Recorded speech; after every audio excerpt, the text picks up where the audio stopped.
अस्सलाम वालेकुम। आज हम मर्दों के एक बहुत ही अहम मसले के हवाले से बात करेंगे, जिसकी वजह से शादीशुदा, गैर शादीशुदा, नौजवान मर्द या बूढ़े हों, तकरीबन सभी परेशान नज़र आते हैं। वो है प्री मेच्योर इजैकुलेशन, यानी कि सूरत इंसाल या टाइमिंग का कम हो जाना जिसे कहा जाता है। ठीक है, आज मैं आपको बताऊंगा कि ये टाइमिंग कम क्यों हो जाती है। ठीक है, इसका असबाब क्या हैं, वजूहात क्या हैं, और उसका जो क्या ऐसे टेस्ट करवाए जाएं जिसकी वजह से इसकी ये वजह का हमें पता चले। और दूसरा ये है कि इसका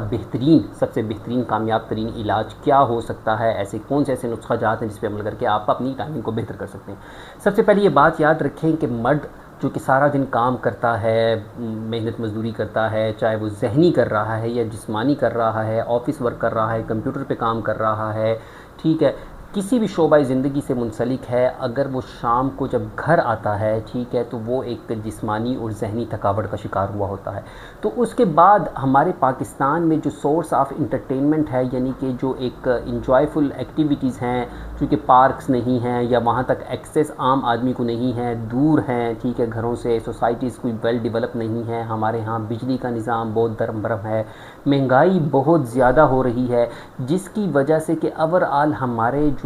नौजवान तबका है या जो मर्द तबका है वो बहुत ज़्यादा स्ट्रेस में होता है, माली तौर पे भी। ठीक है, अच्छा, तो जब वो घर आता है तो उसके बाद उसकी जो ज़हनी परेशानी है, कोफ्त है, वो जो अपने बच्चों में या बीवी में एक जो सोर्स ऑफ इंजॉयमेंट ढूंढता है बच्चों के साथ खेल कूद करके, और ख़बतें जो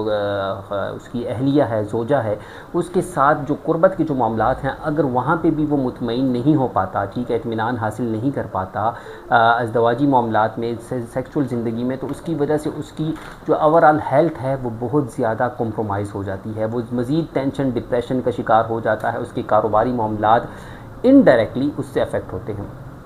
ये बात जहन में रखें कि अगर आप किसी के अंडर काम कर रहे हैं और आपको बॉस ने गुस्सा किया है या आप उस दिन अच्छा परफॉर्म नहीं कर सके, तो उसका जो सारी गुस्सा है, फ्रस्ट्रेशन है, हमारे पाकिस्तान, इंडिया, बांग्लादेश में वो सारी की सारी फ्रस्ट्रेशन जो है वो सेक्सुअल लाइफ पे आके निकाली जाती है, क्योंकि और कोई सोर्स ऑफ एंटरटेनमेंट नहीं है। ठीक है, तो इसकी वजह से एक तो ये बात याद रखें कि जो ज़हनी दबाव है वो टाइमिंग को कम करता है। दूसरा फिर ये है कि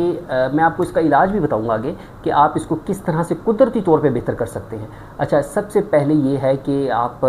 का ये है कि आपकी जो डाइट है, अगर उसमें नमकियात ज़्यादा हैं, उसमें बेकरी आइटम ज़्यादा हैं, आपके पेट यानी तूंद निकली हुई है, तो ये भी आपकी प्री मेच्योर इजैकुलेशन और इरेक्टाइल डिसफंक्शन की वजह बनती है। अच्छा, फिर तीसरी बात जो आ जाती है मर्दों के हवाले से कि उन्होंने खाना खाया और खाना खाते ही बैठ गए, सो गए, ठीक है, टीवी देख रहे हैं, मोबाइल का धड़ाधड़ इस्तेमाल हो रहा है, उसकी जो दिमाग है, जो उसके नर्व्स हैं वो तो यूज़ हो रही हैं, लेकिन वो मुफीद तरीके से इस्तेमाल नहीं हो रही, जिसकी वजह से थकावट, फटीग का शिकार हो जाती हैं और उनके जो मसाइल हैं वो कम होने के बजाय बढ़ते जाते हैं और जिनसी ज़िंदगी कमज़ोर होती है। चौथी फिर बड़ी वजह है कि अगर आप ब्लड प्रेशर का शिकार हैं, डायबिटीज़ का शिकार हैं, शुगर का मर्ज़ आपको है, तो उसके साथ भी चीज़ें होती हैं। पाँचवीं ये है कि अगर आपकी जो सोहबत है, मनफी लोगों की सोहबत में आप बैठते हैं जो कि डिसअपॉइंटेड हैं, मायूस लोग हैं, तो उसके साथ भी आपको प्री मेच्योर इजैकुलेशन हो सकती है। छठी जो बड़ी वजह आजकल हमें लगती है कि ख़वातीन की तरफ से मर्दों को सपोर्ट ना होना। ठीक है, ख़वातीन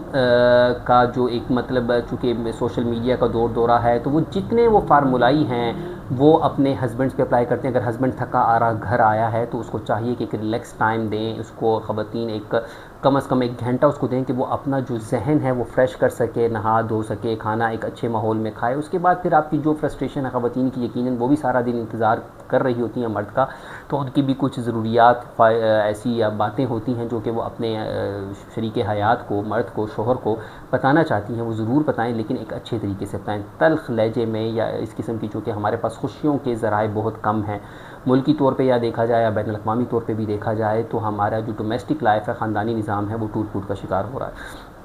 अच्छा, तो अब अगर हम इलाज की इसके हवाले से बात करते हैं, बहुत सारे मज़ीद फैक्टर्स हैं इसमें। ठीक है, कुछ लोग नशा करते हैं, ड्रग्स लेते हैं, ठीक है, वो भी आपकी शुरू की जो टाइमिंग है उसको तो बहुत बेहतर कर देती हैं। अच्छा, कुछ ऐसी टाइमिंग बढ़ाने के लिए शादी की पहली रात को ही वो दवाइयाँ लेने लग जाते हैं। ठीक है, उनको लगता है कि हम सुपरमैन बन जाएंगे, वो सुपरमैन कभी नहीं बनते, उनकी डोजेज़ उनको हर गुज़रते दिन के साथ डबल ट्रिपल करनी पड़ती है। अच्छा, वो जब ट्रिपल करते हैं, ज़्यादा करते हैं, ठीक है,